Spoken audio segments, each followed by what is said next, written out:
Hello, everyone. We're live here with Stephen-Brimson from Stephen-Brimson Lewis. Sorry, I'll use your full name. From the Royal Shakespeare Company. He's the director of design there. As always, we're also joined with Sean Stewart, writer and director of Roundabout, Daniel Hurton, and of course me.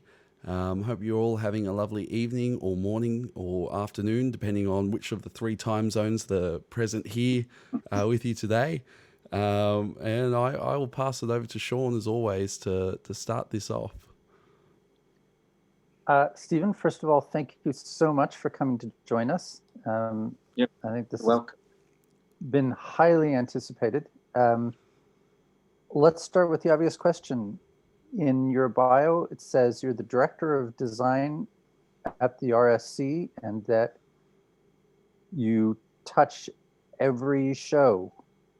What is it that you do? What's your role? And how can you possibly have eyes on that much material? It's a very good question. It's a sort of new role that Greg Doran, the artistic director, invented when he sort of took over as artistic director, and about, I think it's 6 years ago now. And we'd both worked together. I'd worked with him as a freelance designer quite a lot by then. I've been around the company for about, I'm trying to think now, over 20 years since we first worked together, and have now done about 25, 26 Shakespeare productions together, and with a few other directors, but mostly with Greg at the Royal Shakespeare Company. And he wanted to shape a role that could mean that I could still continue to design for the company, but then take that kind of experience and take the knowledge that you get from being the sort of almost like being the client, being the user of all of those departments, and then feed back to see how we could keep improving it, and also at the same time liaise between other freelance designers who are coming in and out of the building, because it's a big organization, as you know, Sean.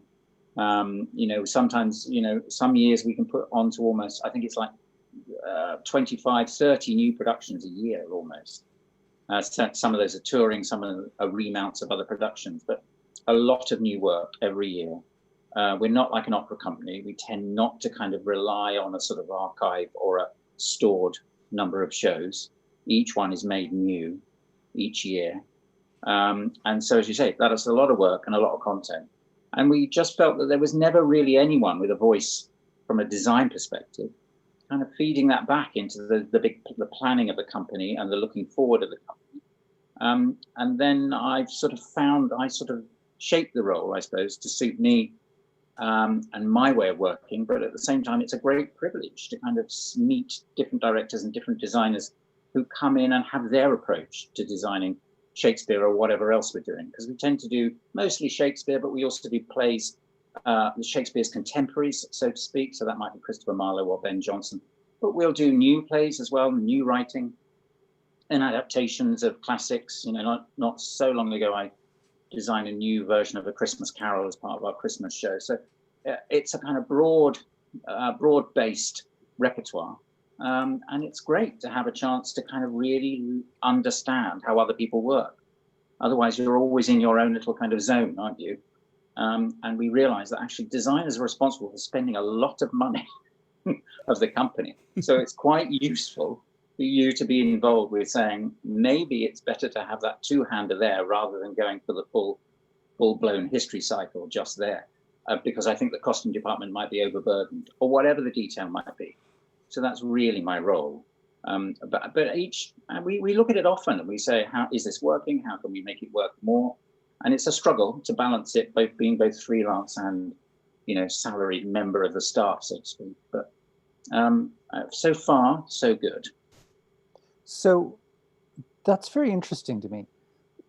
When someone comes in, they do a play and they have a designer on the play, is your role to offer the house style, or do you try to stay out of that conversation other than just as a brainstormer, and you're more helping sort of navigate the channels of how we get things done and how we see this in the overall package? So like, it sounds like it's one part producer in a funny way, but at an organizational level.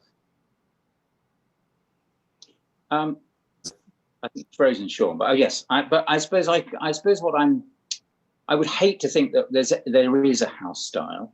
It may be inevitable, but I think what my chief role is to just be able to be someone who has now quite an experience of designing in these very specific spaces.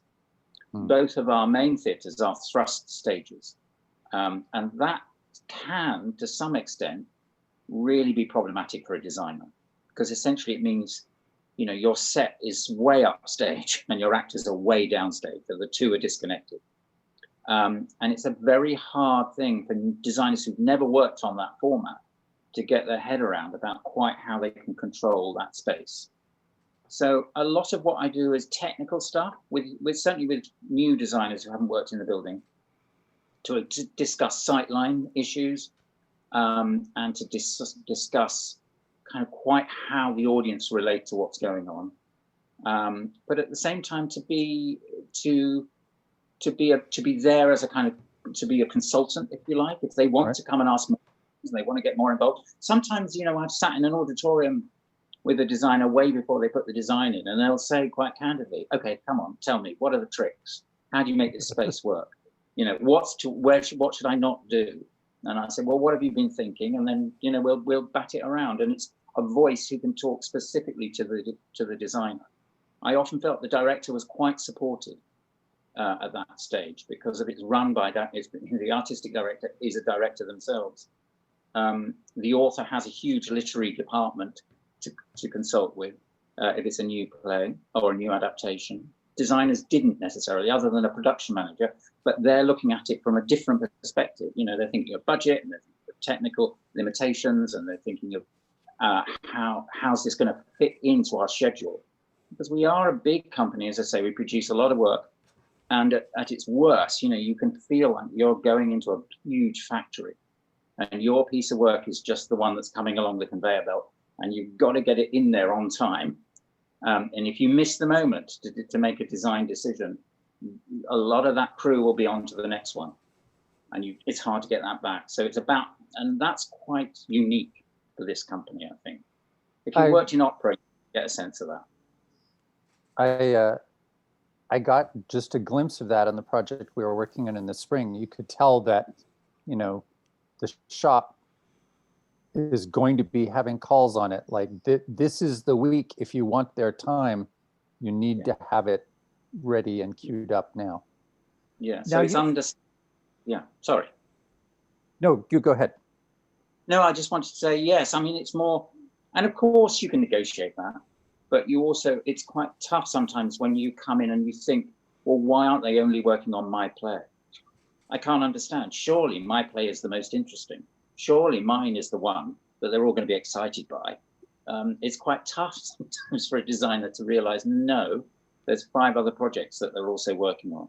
And that goes for props and the paint shop and the carpentry shop and the metalwork shop, and, you know, all throughout the costume workshop as well. So it's the schedule for the year. Did you ever see one of our crazy yearly schedules, Sean? There's a team of people who have to work that out. I mean, you have to have a certain brain to be able to make a chart like that in some sense. It's all color coded. And once it's signed off, that's it for the year. And you all kind of go, okay, I've got 2 weeks there. Better design the throne before that date or I won't get a throne. You know, I mean, that sounds like it's kind of limiting, but it's better to know a bit of that stuff up front, isn't it, than to go in. I think NIDA has just gone through this. They decided to put on a digital theater festival, which requires a little more in the way of computers and hardware than the normal. And there has been, I mean, a bloody-handed gold rush would not be in wrong description, would it? The fight for equipment has been fierce. Our video stock isn't exactly state of the art, but I just delivered a $5,000 computer hand built to Daniel over there this morning, and we're very lucky to have got that just for him to run Touch Designer on. Right. Thank God. Well, you remind me of something there, because that's actually part of what my role is as well. You know, to try and encourage designers and directors to say, do you think it's got video content? Do you think you need, or who other in the creative team do you think you're going to need on this? Because it's quite good to get that in sooner rather than later. But also, more importantly, to feed back early enough in the schedule to say, I think this needs a bit more tech time for this reason. And you have to kind of make a kind of campaign, because otherwise it will be scheduled. You'll get your week to tech it, and it will be on, and you'll have to fight. I recently, with a new project coming up, this big history cycle, I've had to really, because I now know how the building schedule works, I can get in there and say, I need to alter the auditorium. I don't want to just design a set, I'm moving the auditorium around. So I need to buy some other time. How can I negotiate for that time? And so you can come in early enough to kind of change things. And that's one of my, I think, the big advantage I have. And with some of the bigger projects, and I know we might go on and talk about Tempest, but that was a schedule like we'd never done before. And the whole building sort of stopped and changed. And I massively altered the auditorium. We brought in, many creative partners in a way that we don't normally. It was so out of the ordinary, but it took a long while to negotiate, 2 or 3 years before we were ever anywhere near starting to design the show, to start to say, if we're going to have this, if we're going to make this production as ambitious as this, I need to buy some time in the schedule. So you're negotiating all the time with technical directors and production managers and the workshops to buy time. Time is so precious. So one of the things that's really interesting, since you bring up the Tempest, is, I mean, you're a person, and we had this conversation informally back in Stratford. You're a person who has all the classical pedigree you could ever want. You've designed for opera, you're at the RSC, but you've been persistently interested in sort of new technologies and kind of what's nexting. Do you want to maybe talk a little bit about, we could maybe use the Tempest as an example, or something else if you'd prefer. And then the question behind that question is, why have you been pursuing that stuff? Well, I guess we always want to move on, don't we? We always want to try and find what's the next way of telling the story. What's the most, particularly with Shakespeare, when there are 37 plays. There is not necessarily, let's focus on Shakespeare. So it comes around in the schedule. The next time you do the Tempest, you kind of go, well, what's our starting point this time? How can we approach it this time? What would that be? And on that one, Greg had kind of gone down a route of really looking at the history of how masks were presented at the time the play was written, which were, to all intents and purposes, great big extravaganzas, and technically difficult and complicated, and a lot of stuff at that point rarely, if at all, seen on the general public stages. They were done as private events, mostly for the royal family, but they could do lighting effects. They could do, great big, almost like opening ceremonies of the Olympic Games. They would do a massive spectacle. So he looked into the history of that, and then we said, well, what's the equivalent today? And of course, the equivalent today is digital technology. So that was that was bubbling away in our heads. And at the same time, I've been passionate about how to properly integrate video design. Still called video design over here. I don't know whether it's still called video design at NIDA. To try and see what's the best way to integrate that? Because I'm sure we've all seen productions where it's really impressive, but it doesn't quite, it somehow competes with the actors, or it competes with some of the other format. And so to try and analyze why that is, and to see whether there's a future specifically for projected technology, shall we say. There are designers like Robert Lepage is extraordinary the way he integrates projection design into and otherwise, as you might say, a classically designed piece of set. But as a designer, you've got to be all those things. You've got to be an architect. You've got to be a fashion designer. You know, you've got to be a painter. You've got to be a bit of a poet and a dreamer. You've got to be all those other things, and you've got to be technical. You've got to be an engineer of sorts to at least make sure you can design a set that might stand up. You know, you can't. So adding that extra bit on top of it is what's the next bit in the toolkit? What's the next bit in the box? And I've always been passionate about projection and using it well and using it properly integrated. And this was the next step. And it just went beyond that because we then pressed a sort of go button that was crazy. Because I'd sort of been interested in motion capture control in terms of or performance capture, in terms of how it had been used in the cinema. I'd sort of flirted with the idea of what that might be in theatre, but never really made any connections. And so we had the great good fortune to be able to just say, okay, who is at the forefront of this? Right, we'll go to Andy Serkis and his company, Imaginarium, and talk to him about motion capture control, just as a consultant. And then we turned around and he said, no, I want to be part of it. Come on, let's get involved. And as we know in The Tempest, there's a character called Ariel, who is a spirit. And there are lots of other spirits in the play, so to speak, but he's your kind of very iconic character.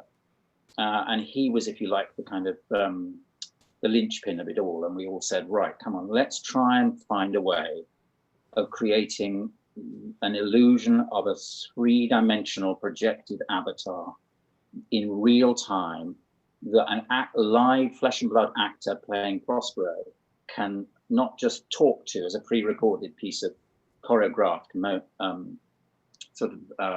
production, but can actually engage and have a sort of emotional exchange, and the audience will be aware that it was live. So that's quite setting quite a high target for yourself, because we're talking about, aren't we? We're talking about how can you make it appear three-dimensional, because we all know that's still maybe a little way off unless you're wearing a headset, and headsets weren't going to work for us because I had to make it work for, again, a sort of 280-degree auditorium for people, for around about 1,000 people, you know, so that just wasn't going to be available to us. So it's just, what's the next bit out there? And I just said, well, why should film only have it? Surely theatre could have it. There's a way of integrating it into theatre. So yeah, we kind of embarked on this crazy mad journey.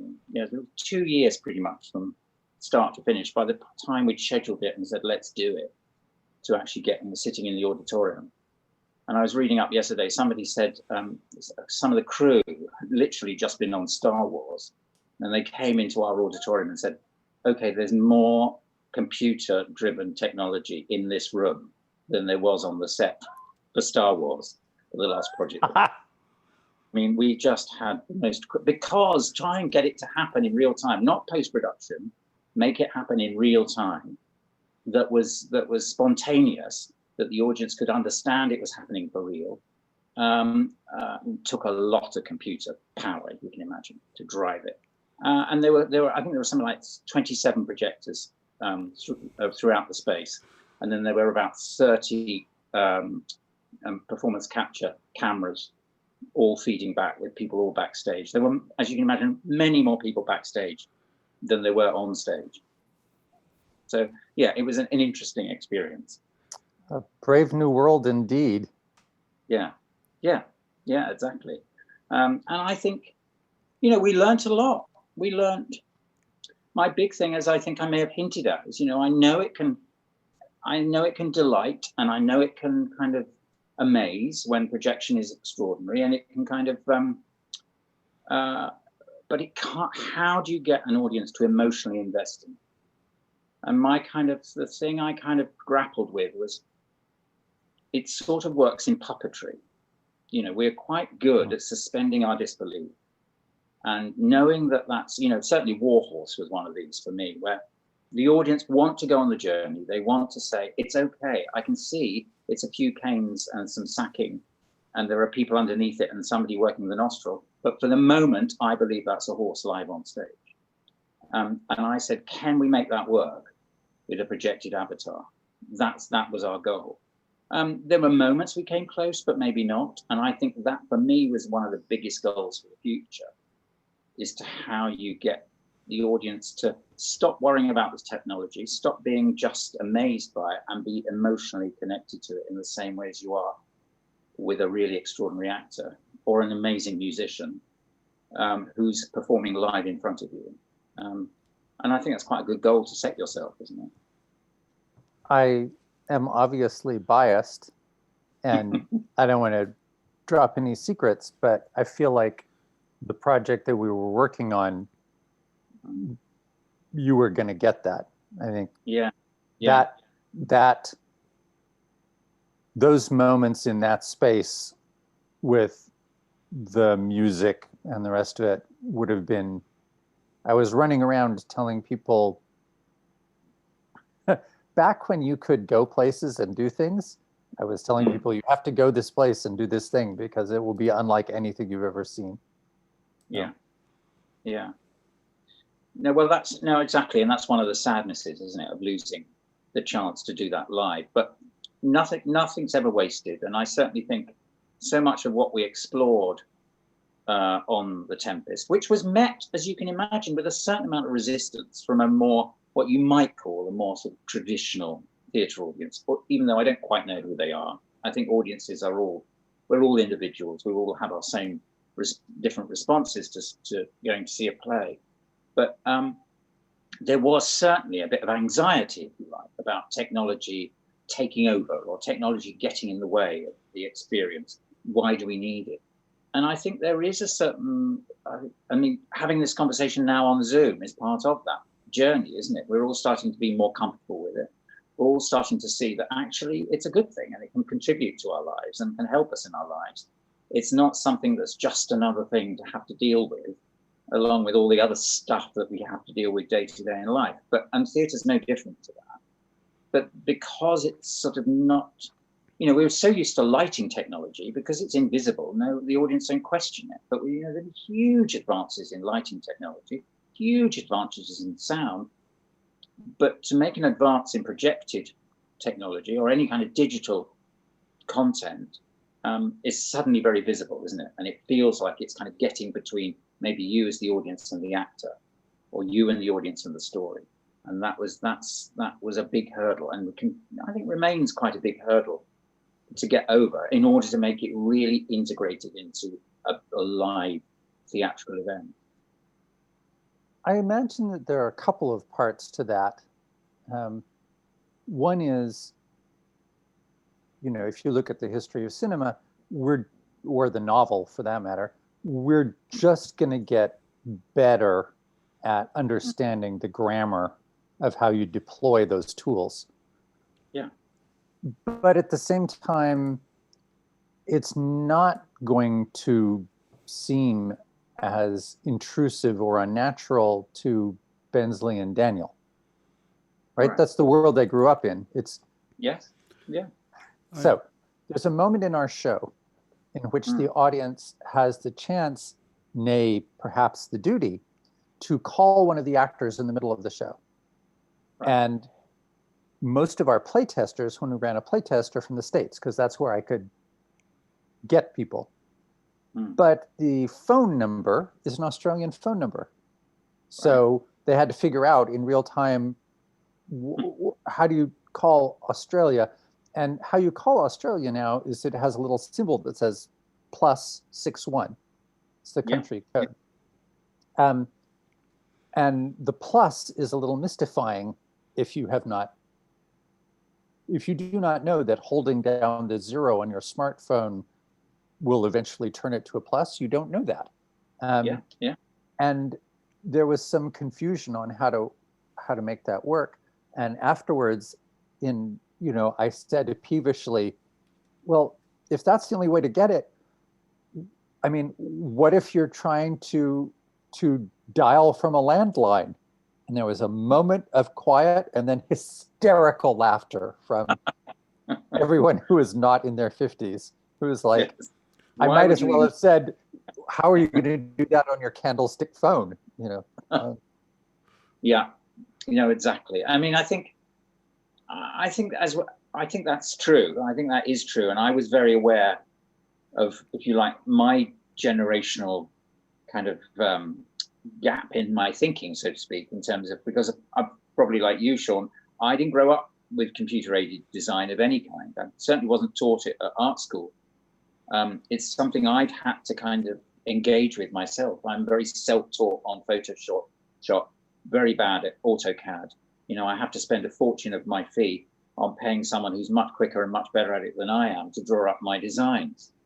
But I can see now, I've become a little less anxious about it. I can see the advantages, and it makes me ultimately a better designer, because I can draw, I can present something in 3 dimensions way before I've committed a workshop to it or a director to it or anyone else. I can test it much more kind of fundamentally, in a way it used to be such a leap of faith when it was just a piece of cardboard in a model box. It was really hard to really present that in a kind of dynamic way.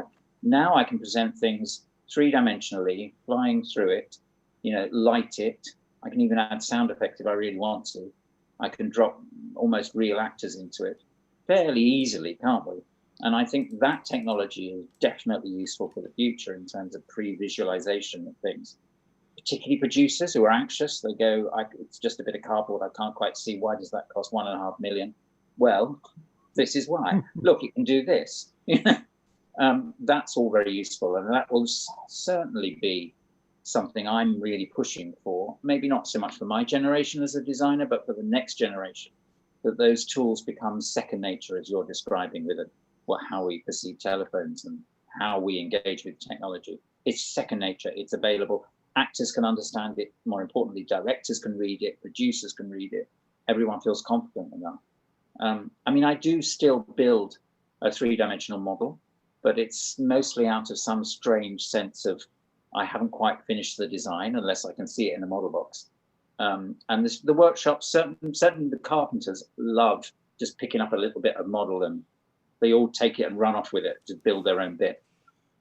That's not so kind of engaging, is it, when it's a Photoshop image that's printed off for everybody?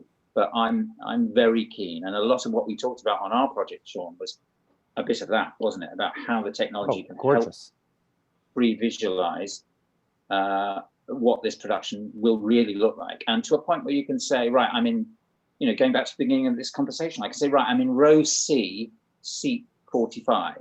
What am I going to see? And you can show to the box office. You can say, look, you will see this. I promise you, it's not a restricted sightline. So you could sell that at full price. You know, the kind of implications of it go right across an organization like us. And we've got to invest in that. That's an important tool for the future, regardless of how we use it on stage. Can I modest? So I was part of an American contingent that descended on Stratford, and in the typical American way of wanting everything to be bright and new and shiny and mechanical, we ended up having to buy the Royal Shakespeare Company a coffee machine, because for God's sake, people, enter the 21st century. So now that you have a proper coffee machine, at the risk of sounding flip, 3D printer, because we've got one. We've got one.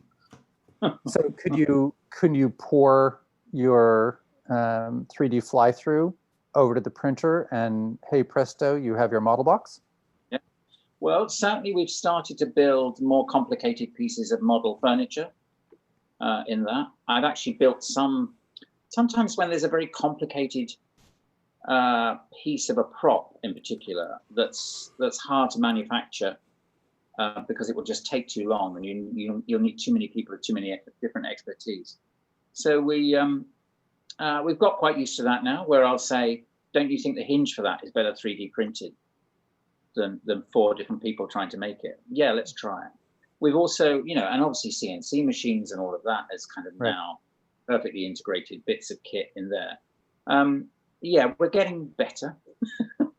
But we're still, you know, we still love to kind of cherish the crafts and cherish the old ways of making things, and they're just as brilliant, but they can be aided and assisted, you know, by some of the future technology. And I think you're right. As a different generation comes through, they will be much more reliant on, you know, surely you're just going to CNC that. Why are you going to just cut that out by hand with a fret saw. You know, that's going to be perfect if you do it like that. So, and in terms of printing, alongside scene painting, you know, the technology to now print on a large format scale, which of course causes some anxiety with paint shops, because they think that's it, that's the end of scene painting. But it's not, because printing is not scene painting, and vice versa. They are two very different things.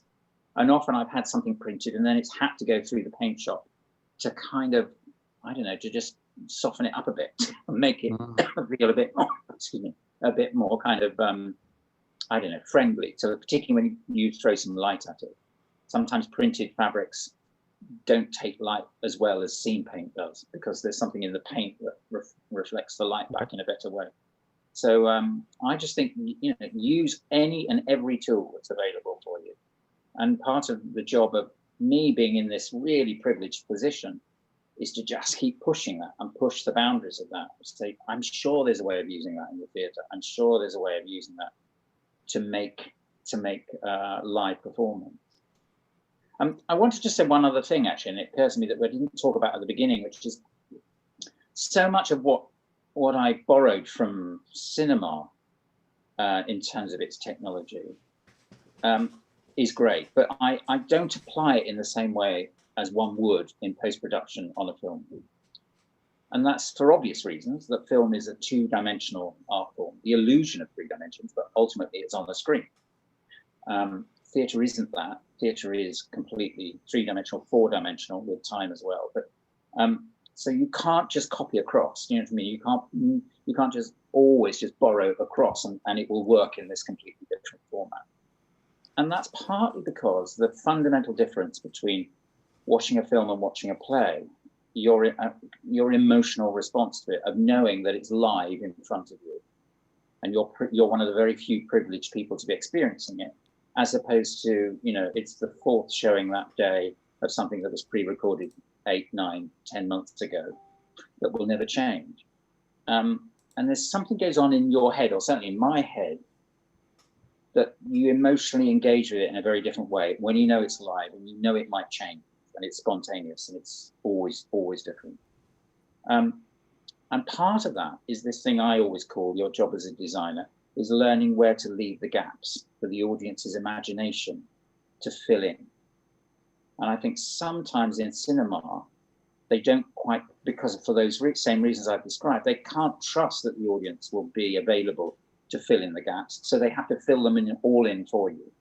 So much effort goes into filling the screen with all the detail and all the stuff. And you don't have to do that in the theatre. And actually it's better that you don't, because then an audience will kind of have their own connection to it. It's like a really good joke, isn't it? It's the one where you end up telling yourself the punchline. You know, when you've laughed at the punchline because you worked, oh, I know what punchline is. That's always much funnier than somebody just telling you the joke. And in a way, visually, I think that's true for design in the theatre, and for acting as well, for all parts of theatre craft. But I think particularly as a designer, what's as important is what you leave out as what you try and put in as well. And this technology can sometimes, because it can give you the world, it can give you your dreams, you can be too overblown with it, can't you? And I think that's where it's failed. For me, that's when it's failed in the past. You learn to be so precise with it, so delicate with it. And that's a lesson I sort of have learned having done Tempest.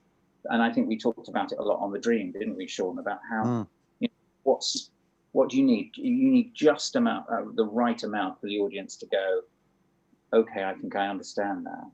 This person being Puck is not of our world. They seem to be of a different world. And allowing the audience to pick up the clues for themselves, not over spoon feed them. I think that's a much more thrilling, involving, I hate this word, but immersive form of theatre. If you have to try and find the clues yourself. Does that make sense? Oh, it completely makes sense. It's an extremely interesting comment. I mean, you know me a little now, and I'm a reasonably analytic thinker about certain kinds of things, and I think about story. I usually have a reasonably tight sense of sort of narrative design, and I wrote a book a few years ago in which there was a great review by John Clute, who's the most important reviewer in science fiction, who said the main problem with this book, which, in a typically Clute fashion, he said, it is perhaps just a little too controlled, a little too knowing in its use of genre devices to be one of the 10 or so greatest fantasy novels ever written, but it's close. But you had to wait a long time through this review to hear him say the last bit. But his point was extraordinarily true, and I felt seen in not the greatest way, in the sense that it is very possible for me in a novel to overdetermine. And I think the very first time I worked on one of these immersive projects, I was drowning for lack of people to help me writing. And I got a friend of mine to help create some of the assets because we were making a lot of stuff. And he said, you know, I love your novels, but you were born to do this. And I think a big part of that is the nature of an alternate reality game, which is my background for immersive, has to do with creating a bunch of stuff so the audience fills in the gaps. And because it is structurally dependent on that, it helped free it from my tendency to overpaint the scene, to control every little thing. I think about it a lot because I also have a daughter who cares a lot about fan fiction. And I could look back and see the books I write are hard to have fan fiction of because everything is finished.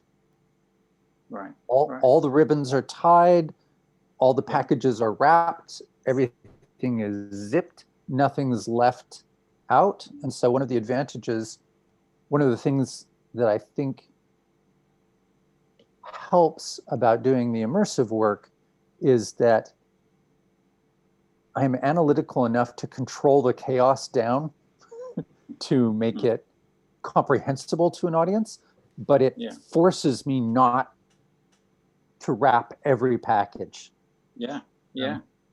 And well, I think in Shakespeare, sorry, Sean, No, please.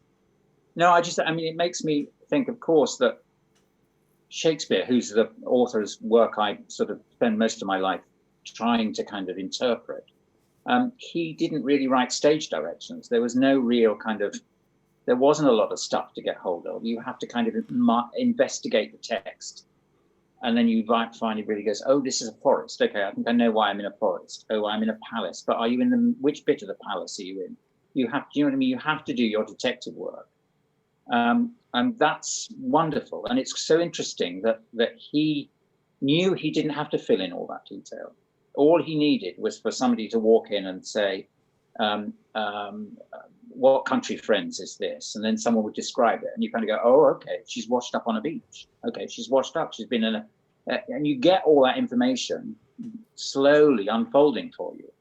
Do you know what I mean? If you kind of open it with all of the whole panorama of that, then what's establishing the point? Shot. Yeah, Viola what's the point in the surf. Yeah, I mean, it is the difference. You know, it's a kind of funny thing to say. Well, you know, the thing about the movies is we used to call them going to the pictures, and the reason is, the pictures tell the story. On stage, it's often the text that gives you the information. There's this whole thing of Mark Rylance, who you may all know, who was very integral to the setting up of the Globe Theatre here in this country. His big kind of pointer to everyone was the fact that it's called an auditorium. In other words, it's a place to go and hear a play. And we now so easily say, oh, I'm going to see a play. I'm going to see a musical, in the same way as I'm going to see a film. And actually, we forget that actually people used to go primarily to hear a play, because it's like having an audio book, you know, it's like, but at the same time, they're in front of you acting it out. And I'm fascinated by how you engage people on different levels, and allowing them absolutely to say, well, what's my role in this? What do I need to contribute? Shall I just sit here quietly in the dark and you can ignore me? Or shall I actually be someone here? It's a big question you always ask actors on the first day of rehearsals. If they've got a big soliloquy, well, who are you talking to? You know, when Hamlet says to be or not to be, and they'll say, oh, well, he's talking to himself. But you can't just talk quietly to yourself on stage. No one would hear you. So you have to find a device to share that with the audience. And often in a small venue like the Swan, or especially the Globe Theatre, you can't. The audience are lit and in front of you. It would be very peculiar to sort of ignore them. So you have to make a big, brave choice to engage them in the scene with you. And once you know that, I think that it's kind of then it becomes an exchange, and then it becomes exciting and dynamic. Like a comic would, you know, if a comic just rode over every laugh he ever got, it wouldn't be very funny, would it? Their comics are brilliant at getting the music and knowing when to pull back and when to allow a laugh to build. Well, actors do exactly the same, really good actors, depending on however big. Even if it's a huge arena and you're on a screen and you've got a head mic, you still are very attuned to knowing the rhythm of the exchange between the noise the audience is making and the noise you're making. And I think it's the same visually. You've got to kind of, what noise the audience is making in their head, trying to piece together this world that you're presenting them with. It becomes a proper sort of game then, which I'm really fascinated by. The whole psychology of why we suspend our disbelief, and we're, as human beings, we're desperate to suspend our disbelief.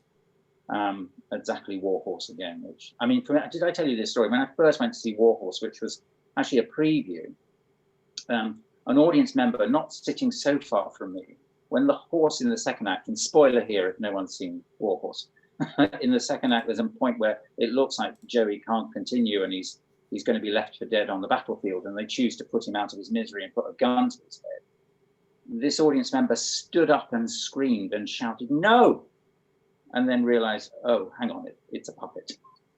She had a moment of coming out of it and then wanted to go back into it, you know, and it's, I just thought that was psychologically so kind of complicated and fascinating. And that for me is purely what live theatre is all about. And you never quite, you know, for all of the money and all the extraordinary beauty of Steven Spielberg's version of Warhorse, can come close for me in terms of an emotional connection.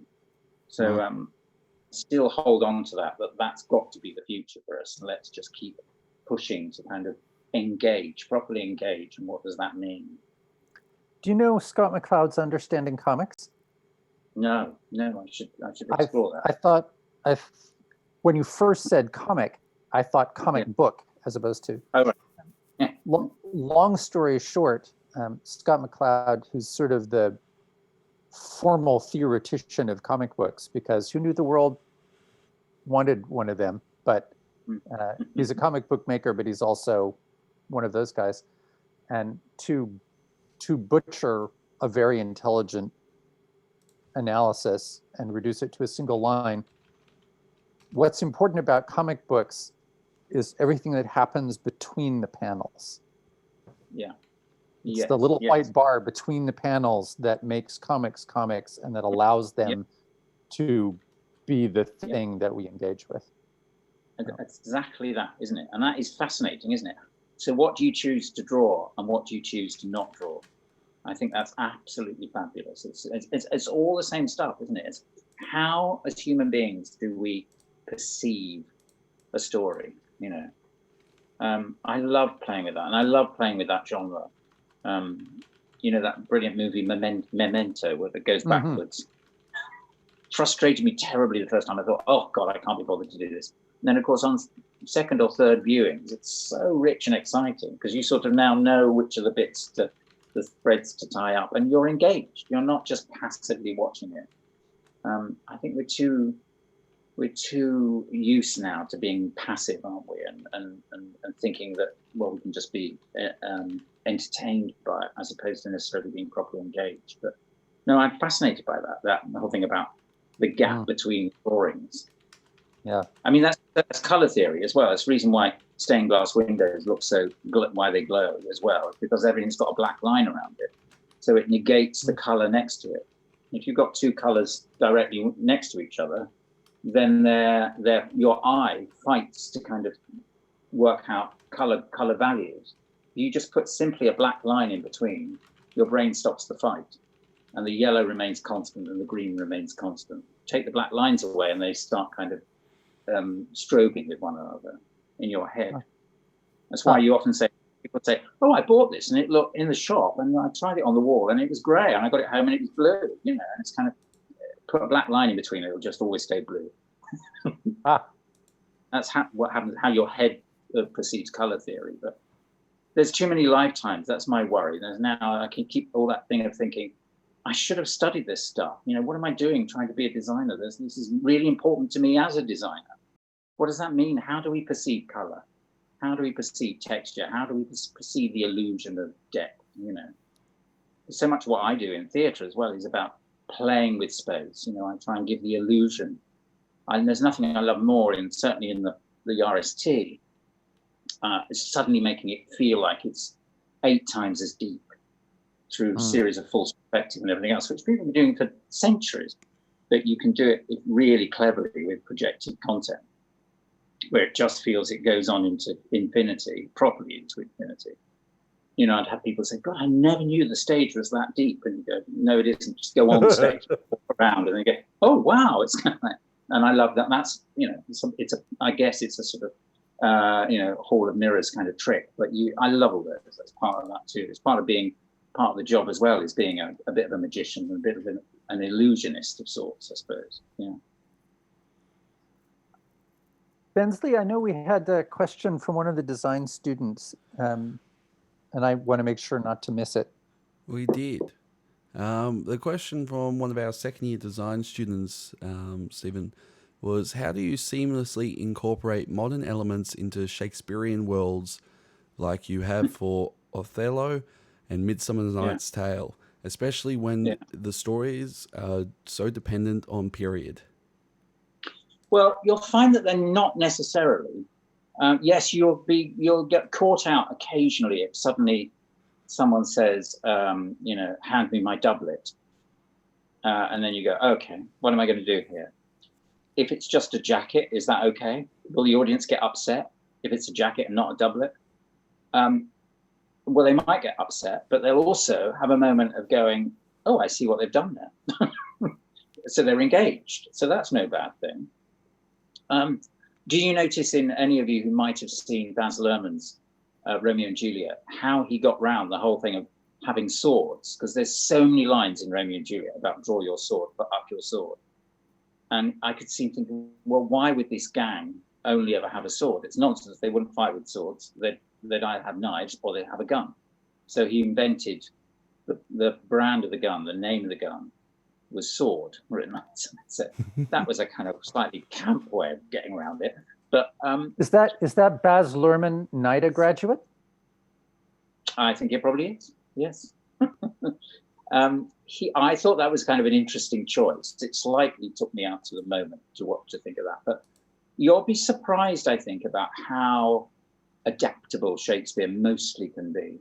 You don't have to set Macbeth, in ancient Scotland and everyone wrapped in furs and wearing kilts. You don't have to do Macbeth like that. I don't think there's anything in the play that even says, talks about having a kilt or anything else.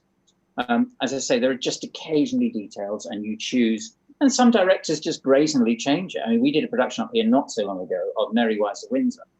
And there's a whole comic routine where they have to hide Falstaff. And there was a bit of a discussion about, they hide him in something called a buck basket, which is basically a laundry basket, a huge woven rattan kind of basket that you might have put the laundry into. They would have taken it down to the river and washed it. And the director had very much updated it. And she kept saying, what does it mean to be in a buck basket? The audience don't know what that means. And what that does mean is that you imagine falling into really soiled, nasty, smelly sheets and underwear, falling in a laundry basket. It's not a lovely place to be with fresh laundry. It's really dirty, stinky, smelly laundry. And eventually she said, I've got it. It's going to be a wheelie bin. Now, do you know what I mean by a wheelie bin? It's one of those big commercial trash cans, often on wheels, hence being wheelie bin. with a lid that can flop down on it, and it's quite perfect for a human being to kind of crawl into and hide. And she then brazenly changed buck basket to the word wheelie bin, and that's all the reviews for talk about.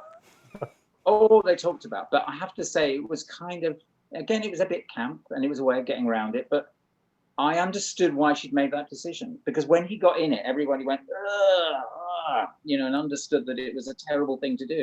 Whereas falling in a nice wicker linen basket wouldn't have had that reaction. So it was a proper choice to make. So it just comes down to those choices. A long-winded answer, but you'll be surprised that you can get away with murder with Shakespeare, which is really good.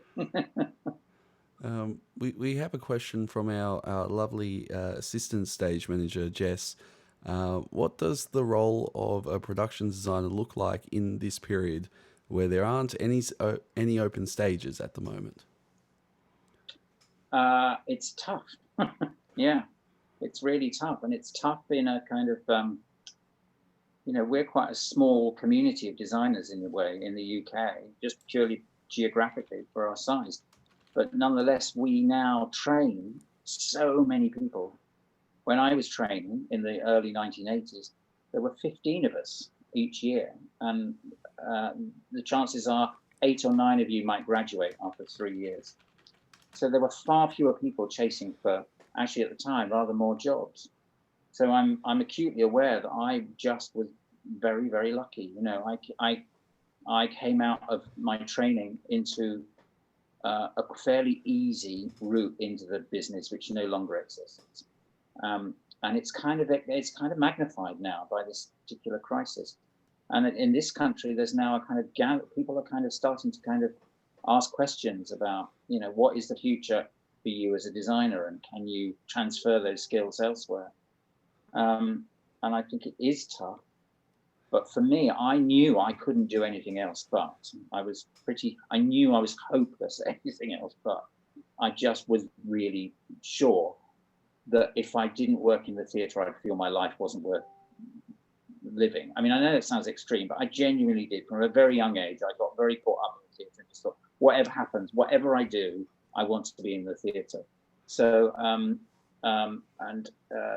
that works for you and against you, doesn't it? That kind of crazy, mad passion. But I think there's an interesting way of how we mix up the genres. I think we're starting to talk about it here. You know, what is the relationship that we don't? It isn't just the film industry and just the theatre industry and just the, you know, concerts, museum spaces, kind of wherever all these kind of interesting spaces that people want to go and engage with some kind of content. Can we find a way that we can all be part? We can all have a little part of it if we want it. Do you know what I mean? We don't just have to silo ourselves into going, okay, I'm a theatre designer, I only work in the theatre. That's all I'll ever do. So there is a hope there, but I do share the struggle for so many of my colleagues who are of my generation and colleagues who are younger, you know, who we have to really consider, and organizations have to consider how they support freelancers and how they support the industry going forward. That's a big, very, very urgent discussion that's certainly happening over here because it's had such a massive effect. So wonderful to hear that you're about, you know, you call it bumping in, don't you? Bump in, we call it load in, or fit up, we call it. The thought that you're about to fit up some shows kind of fills me with joy and terrible jealousy that I'm not. That I'm sat at home going, you know, knowing, you know, we would have done our shows by now, wouldn't we, Sean? But the night came when we would have pressed our first performance of Dream, came and went, and I was kind of surprised. I surprised myself how much it affected me, the loss of it, you know, missing it. So I know there's a hope for the future, and I know we will find a way of making it all work. It's going to be a slow process, and there may be some really good things, as I say. Organizations will start to value what we as a creative people bring to society in general, but more importantly, what we bring to it as an industry, you know, a money-making industry, and the economies need us, you know. I think that'll be good. Well, certainly in Stratford. Yeah. Like that town is in trouble. It's a factory town, and you're the factory. So Yeah. last week, Robin from Marshmallow Laser Feast was kind enough to come join us. And I think if you're asking what does a designer look like in the next age of the world, Robin's not a bad example, right? That you're doing theater shows, you're doing music shows, you occasionally do some corporate things, you're sometimes in closed spaces, you're sometimes outside, but the instinct to create an amazing world to be in, and the sort of creative, imaginative attempt to build that. Every time anyone ever tells me art is dead, I ignore that. Like, art is going to be fine. Novels might be dead. They, you know, maybe not so many people will go to the opera, but art, you know, she will press wine out of the grapes one way or another. She'll be there. I hope so. I feel I would be remiss as someone who has had the chance to listen to tell a couple of these stories if I did not ask you to tell a couple of RSC stories, for instance, or related. If I remember correctly, almost your first gig, if I've got this right, was the Peter Hall, Judi Dench, Cleopatra, Antony and Cleopatra. Yeah. Well, I was an assistant. I was a very lowly assistant. Yes, it was that, but it was pretty much one of the first jobs that I actually could say was professionally. I was actually paid to do what I'd otherwise probably would have paid them secretly. I would have just what do you want? How much should I have to pay you? And I was amazed that they were going to pay me to assist a brilliant designer called Alison Chitty, who taught me so much. I learned so much. The moment I came out of Central St. Martin's, you know, for a while I thought I knew everything and no one would teach me anything. And then quite quickly I realized I didn't know anything myself. I got very anxious. I went through this phase of always losing my voice at texts because it was just stress, because I thought someone's going to find me out. They're going to go, what are you doing here? Who asked you? But I had an amazing time being able to kind of witness the likes of Judi Dench and Anthony Hopkins grapple with Antony and Cleopatra.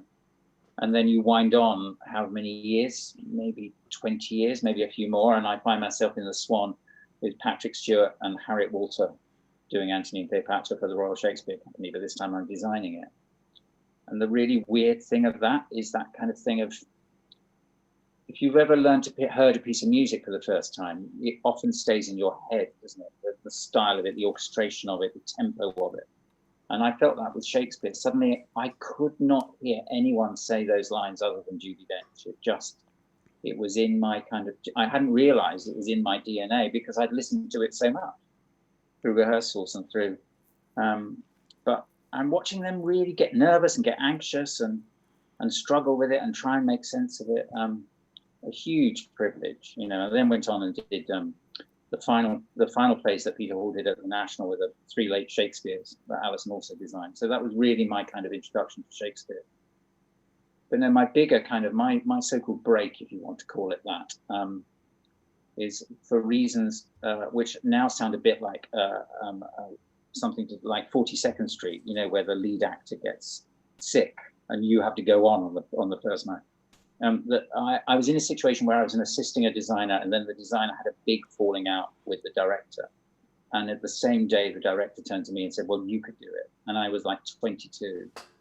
And that was designing Othello with Placido Domingo and for the Vienna State Opera. So that was a kind of like, just do it, you know. And I've had kind of imposter syndrome ever since, really. But and I had to find myself taking steps back from that. I took a very brave thing in my I guess now, brave decision to not keep. I was offered design work, and I felt I didn't really know how to do it. You know, being in a costume fitting with an extraordinary actor who you kind of think, well, they're going to know what to wear far more than I'll know as a designer. You know, or this amazing opera singer. I'm thinking, come on, you've sung Othello around the world. You don't need me telling you what you should wear and what the prop should look like. So it was a weird, I often feel sometimes my career's back to front. I did this kind of crazy stuff at the beginning. Now here I am as a much older designer doing loads of experimental stuff. I'm doing up to the other end of my career, but maybe that's good. Maybe that's how it's meant to be, you know. I didn't really work with a kind of director who was of my age, really, or of my on the same sort of level, if you like, until I was much older. I kind of worked with a lot of very established directors for a long while. And also, I mean, people like Harold Pinter, who was a writer and a director, wanted to be, but Trevor Nunn and Peter Hall and a series of kind of very established directors. And I was always I deferred to them, of course, because I thought, well, they're going to know more than me. And it took me forever to find my voice. And that only came with finding a director who was sort of my age, who we could properly have a conversation, we could share the work through. And that's now brilliantly gone on to my relationship with Greg, certainly at the RSC. We can properly talk to each other and exchange ideas, and we've gotten a sort of very much a sort of shared vocabulary, if you like, because we've done so much together. We can happily say, that's a crap idea. I don't think we should do that. Why do we do this? You know? And that's a very, as I keep saying, a very privileged place to be. But otherwise, it's a lonely old life as a designer, really. I think you are a one-man band. Of course, you have teams of people around you, but often those teams change. You know, those faces change as you go around. And you have to be the confident one up front. You have to be the one in control. You have to be the one making the decisions. And you have to sometimes really tough decisions when the budgets are kind of straining, and you know, you kind of think, I've got to somehow make this work. So that's been the biggest lesson I've learned, really, just to kind of trust your instinct. Don't have too many sleepless nights, and just know that everybody else is feeling much the same, and they're paying you to make the decision, make the bigger, tougher decisions. So step up and make the decision. I had. Sorry, Sean. We had a question from the audience, and it's quite, I guess, relevant to where we're going to be coming out. I know I've certainly felt imposter syndrome. And Daniel and I have often spoken about, like, how the hell are we here? What the hell are we doing? A question was, how did you get over your imposter syndrome? I went, as I say, I sort of took a step back and thought, no, I'm going to assist a few more designers. And living in London was a great luxury, because I could, you know, and if you make a career for yourself as an assistant for a while, and you learn to kind of, you know, to make models and do drawings and do the technical stuff, you'll be of use to another designer. But at the same time, you can watch how they approach those difficult decisions. And I learned a bit of it through that. But it's been hard. It's a hard journey. And of course, you still feel it. And I think it's good to feel it. You know, I do think it's good. You know, I talked Judi Dench, who I've worked with quite a few times, will say, you know, people say to you, do you get nervous? And she said, well, yes, but it's a different kind of nervousness, you know, at 85 now, when she steps onto a film set. And she said, for her, it's the fuel that gets her to perform. If she didn't feel nerves, she would think, I can't really do this. It would be the opposite. But to see that she, even at her age and her great career behind her, and what's, I hope, you know, lots of career ahead of her, she kind of still feels, when she goes into a rehearsal room, she leaves her bag by the door, because she always thinks that she's going to be sacked, or someone's going to go, I'm sorry, we made a terrible mistake. You know, I don't know what we were thinking. Would you go, please? Or she can just make a dash for it, you know. So if she feels that, then I think, well, maybe it's not too bad to feel a bit of that. I think it's good. I think it's a positive thing, but you have to learn to manage it. Yeah. I wrote a book years and years ago, and in it, it's a contemporary book, but for reasons that I don't need to explain, one of the characters is a changeling, who's sort of grown up as a stepbrother in the household as a changeling, and he's convinced that he has no soul, and this is sort of a talking point. My favorite thing about that book is actually he keeps a ball of rust as a pet, so every 6 months or so, he'll feed it a staple or a whatever. I love the way you always present those things, Sean. Sorry to interrupt. You present those things as this, oh yes, you know, having a friend that's a ball of rust. You know, we all know that. You know, we've all had balls of rust as friends. I love the way it's just kind of, that's just normal. Sorry, carry on. Yes. At any rate, near the end of the book, he is astonished to find that he has a soul after all. And someone said, "What do you think? It's like a sandbar. Like as you live your life, it just silts up against you." And I think that's part of the thing with the imposter syndrome. In some senses, you just live your life and experience silts up against you, and you get value out of your mistakes as well as out of your successes. I think one of the things, I don't know if this is your experience, Stephen, an important experience for me has been when you fail and then do not die. Because I think when I was in my 20s, I had very deeply the sense that if something went wrong, it would be catastrophe. It would somehow be the end. And I think it's the moment when you're lying on the canvas and, you know, there are a couple of teeth over there by the ring post, and yet you are not dead and you get back up again. Something about surviving. Something that learn from your mistakes. You absolutely do. And I just had, my mistakes were often played out on rather large stages. One of the first, one of my really big kind of shows I did when I was quite young was a play by John Osborne called Inadmissible Evidence, which I was asked to design in the Littleton Theatre at the National Theatre, which is a kind of gift to a designer because it's the most amazing box of tricks. You know, it's kind of got so much automation in it for free and an extraordinary team of people who can build you scenery and create almost anything that you could imagine. And I just got it horribly wrong. I got the sightlines wrong. I misinterpreted the play. I just didn't really do what the play really needed. I thought it was amazing until pretty much the final moments of the dress rehearsal where you stop having all that kind of blind faith. Oh, it's going to be amazing. It's going to be amazing. And then suddenly I went, oh, I don't think this is going to be amazing. And then I had to leave. I remember going out, but between the dress rehearsal and the first evening performance and walking up and down by the river just outside there at the National Theatre on the Thames, thinking, well, that was it. It was a nice career. It was 2 years, 3 years, but they are never going to employ me again. I mean, but that pain that you described was brilliant because it really made me go, right, what have I learned from this? You know, read the play, maybe read the play in more detail. Try and learn. If you've got a big scene where someone's sat behind a desk, don't put it too high up in the air and too far upstage because there'll just be a talking head over a desk. Maybe learn that. kind of.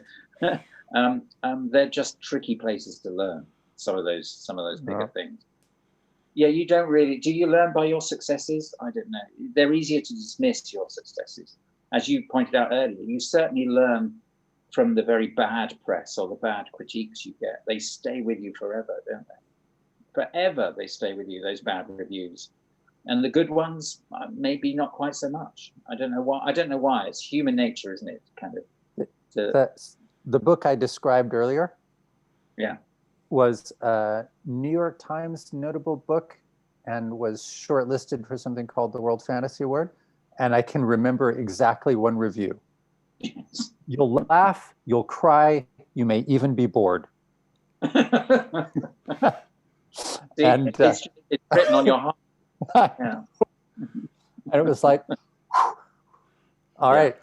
But I set out on the next book to say, all right, that is one thing that I will not allow. No, that's a very good rule of thumb. Just whatever you do, don't bore the audience. Yes. Yeah. It's a good rule of thumb.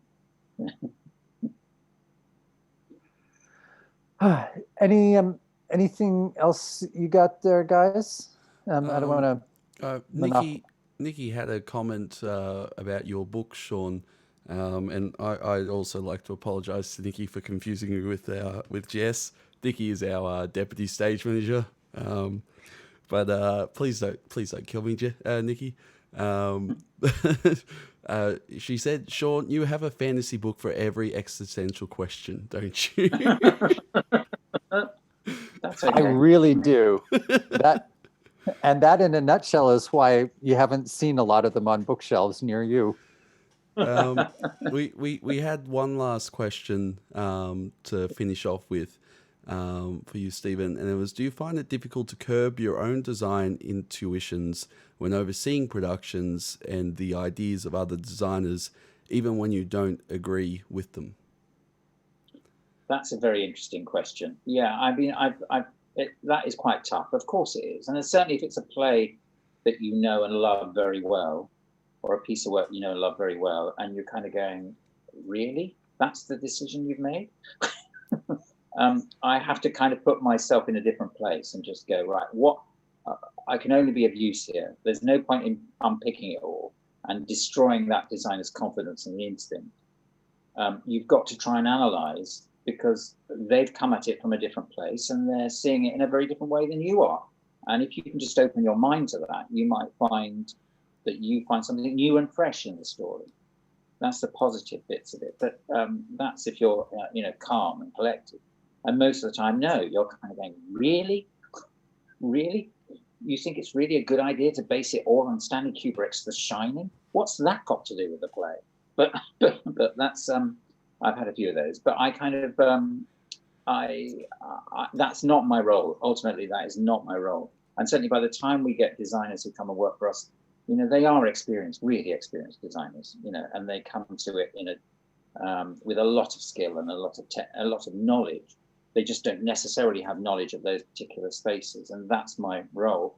And other designers will be much more open about it and just come up to you and say, do you think that's the right color?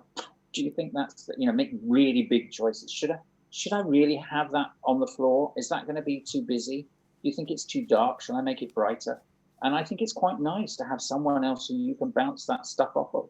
Because as I said before, otherwise it really is just you in your head going, God, maybe I should make the floor darker, but you are only having that debate with yourself, because you daren't say it to anybody else, but they're going, he doesn't know what he wants. Oh God, we can't trust him. Oh God, it'll all fall apart. You've got to be the one going, no, I've really decided that's what it's going to be. It's that kind of brazen kind of attitude of going, right, I've made a really big decision here. This is how we're going to do it. But just keeping that instinct and it's nurturing that instinct and really feeding that instinct as a designer is something that you need to do throughout your life. I find very often it's very easy to just rely on something like Google Image or to rely on Pinterest or something like that. But you soon learn that those two have algorithms, and people are choosing how you feed off those images.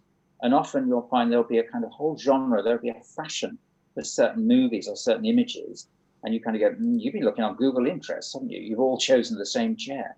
And it's kind of learning to kind of go, no, have your relationship with it. It's kind of a primary number one. And that means, yes, looking at screens and yes, exploring it, but looking at books and just looking at the world. And my friends are always saying to me, like, if we're out and about and I'll suddenly go into my head, and I'll go quiet, and they'll all say, you're working, aren't you? And you go, yes, sorry, yeah, I'm working. I'll stop. Now, what were you saying? And it's a kind of, it's both a comforting place to be in your head, but it's also a bit crazy. You suddenly think, oh yeah, I've just worked out how to do that scene in Henry VI Part 2. I hadn't thought about that before. And it comes at you in strange ways, but as it does with writing and music and any other art form, doesn't it? You must know that, Sean. You can't control, it's an instinct. You can't really control where those ideas and thoughts come from, but you've got to allow them to kind of somehow percolate through. Yeah, it's very true. To follow up a little bit, just for a moment on the imposter thing as well. I have a reasonably quick ear, and I was good at pastiche, Right. Which is, by the way, it turns out to be amazing if you have to write 70 different websites by a whole bunch of different kind of people in a whole bunch of different styles. It's not actually what we look for in novels generally. Your voice. And I remember in my 20s thinking a lot about, well, what is my voice? And to go back to the sandbar thing, it turns out you will not be able to escape it. No. It's like your shadow. It may take a while, but it's the sum and collection of the choices you make and the listening to the little voice in your head that says, that's not quite right yet. Your instinct, as I call it, is a sort of instinctive, that isn't somehow conscious or subconscious. It's just an instinctive choice. No, I think I know exactly what you mean, and I often feel like that. Yeah. Listen, I better go, I'm afraid. Yes. I've got to run off meetings. It's been such a pleasure for you to join us, Stephen. Thank you. Thank you very much for joining us, No Stephen. worries. Thank you, Sean and Daniel, as well, for joining us. Everyone who's watching, we'll be going live August 4th. Catch us then. But until then, we'll keep bringing you behind the scenes stuff and guests like Stephen. It's been very, very interesting talking to you. I know there's a few people from other shows in here, and we've got some techies and some set designers and all sorts just sitting in here at the moment, and I'm sure they're finding it really, really interesting. So thank you for coming on. No worries. And we'll see you all tomorrow, I guess. Good luck with productions. Thanks, Steve. All right. Thank you. See you, everyone. Cheers. See ya. Bye.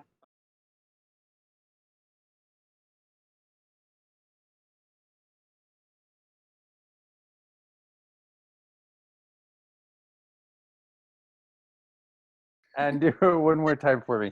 Oh, I take my jumper off. It's not helping. Omega switch pat. Install.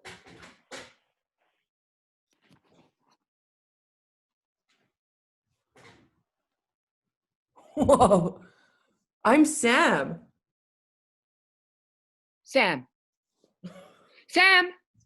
Whoa, dude, I'm in her yurt. No. No, no, no!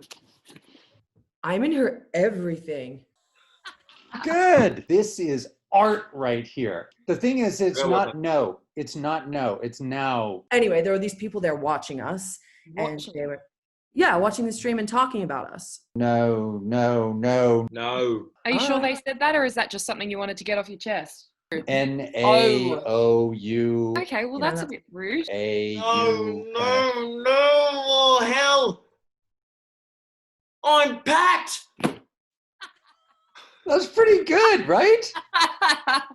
That's the best thing I've ever seen you do, Lee. That was great. Anyway, there were these people there watching us. And they were, watching the stream and talking about us. What did they say? Oh, dude, just like